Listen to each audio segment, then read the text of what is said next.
Hello, and I welcome you all to the world news. Now here you all are reading correctly. Canada has claimed that these people have arrested 3 Indians regarding the Nijjar killing case, and this is the photo. Isn't it Canada? Apart from this, you will find it in the articles of almost every news outlet, Indian news outlet. You can say that this photo of 3 people has gone viral in the world. Even American media is also talking about it, that Canada charges 3 Indian nationals for assassination of 6 separatists. Let me make it clear that these 3 are not agents of RAW and IB. Canada has still not been able to prove anything that these 3 people had any contact or relation with the government of India. See the killing of Nijjar. If we talk about it, here you will be able to see this photo of Nijjar. He was 45 years old when on June 18, 2023, some unknown people got down from the car, and when Nijjar was standing outside a Sikh temple, they shot him and went away. Let's go to the video of this. It also came to the world later. It was a very horrifying video. I obviously cannot play it, but here you also need to know who Nijjar himself was. According to Canada, he is a Canadian citizen. And whatever media of Canada uses the word Nijjar for Sikh activist. In this particular case, also here you will be able to see that 3 Indian nationals have been arrested in Canada for the murder of Sikh activist. Now if we look at the history of Nijjar, many things come to light. First of all, Nijjar was associated with the Sikhs for Justice group. This group is banned in India. Apart from that, Nijjar had active participation in the Khalistan referendum, which was held repeatedly in Canada, according to the Indian government. But twice Interpol had also issued red notices against Nijjar, and many Indian media articles have also told that Nijjar used to organize an arms training camp in Canada. Basically, he used AK-47 and various other types of rifles. Nijjar had received training on how to use them and how to use them. Nijjar had also gone to Pakistan. His images are available on the internet. So see Nijjar, the training he received from Pakistan. After this training, the various things he did in Canada. It was providing training to the separatists and people of Khalistan, and finally, it is a big question about how Nijjar actually became a citizen of Canada. Many times some sections of the Canadian media also asked this. The process by which Nijjar became a Canadian citizen was quite strange in itself. The Immigration Minister of Canada had once even tweeted that Nijjar had become a Canadian citizen in 2015, but later corrected his tweet. They said that no, there was something wrong with our records. There was something wrong with their records. The error in dates is my responsibility to assume.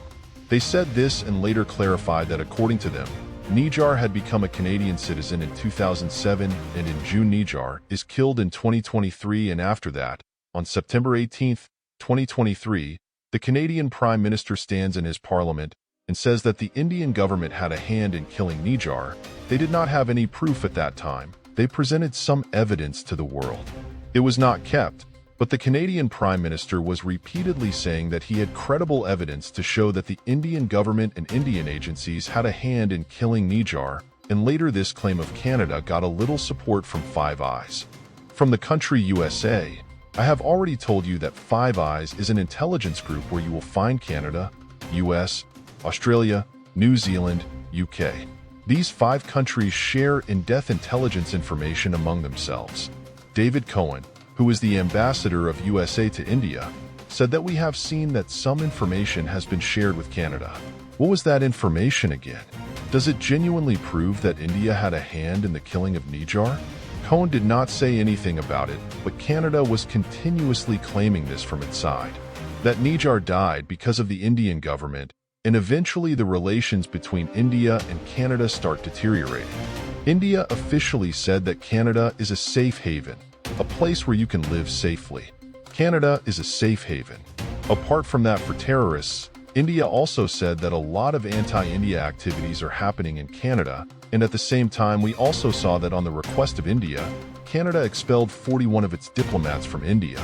Now today India and Canada has the strength of total diplomats. You can say that equal number has been maintained. Meanwhile, let me tell you that Justin Trudeau was repeatedly giving the statement that we do not want to provoke India. Basically, what is happening?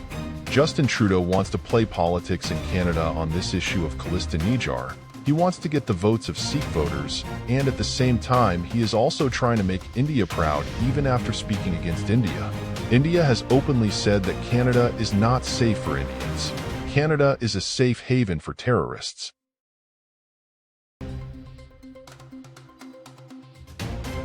Despite this, the top Canadian pension funds have invested $438 million in the Indian Highway Trust.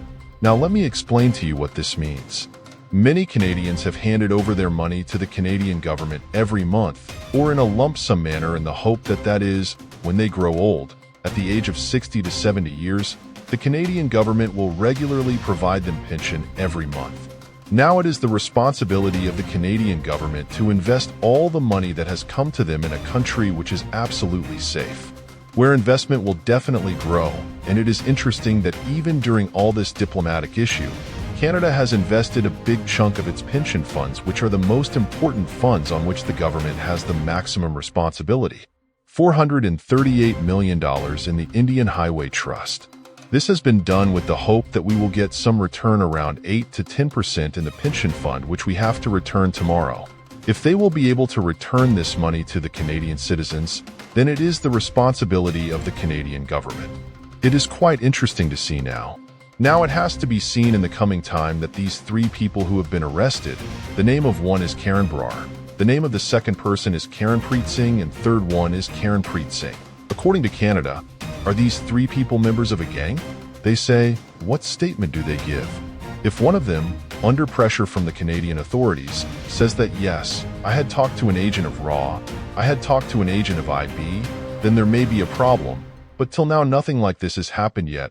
Look, the trial will also go on, there will be a case in Canada, and gradually many details will come out, and there is a possibility that you will see an impact of this arrest in India-Canada relations. And finally here I will ask you a question that world according to the press. Freedom Index. What is the rank of India in the 2024 index? Here your options are 100th, 159th, 55th, or 87th. Answer in the comments section. I will heart the comments of those who give the correct answer so that others can understand what is the correct answer. And for more such interesting content, subscribe.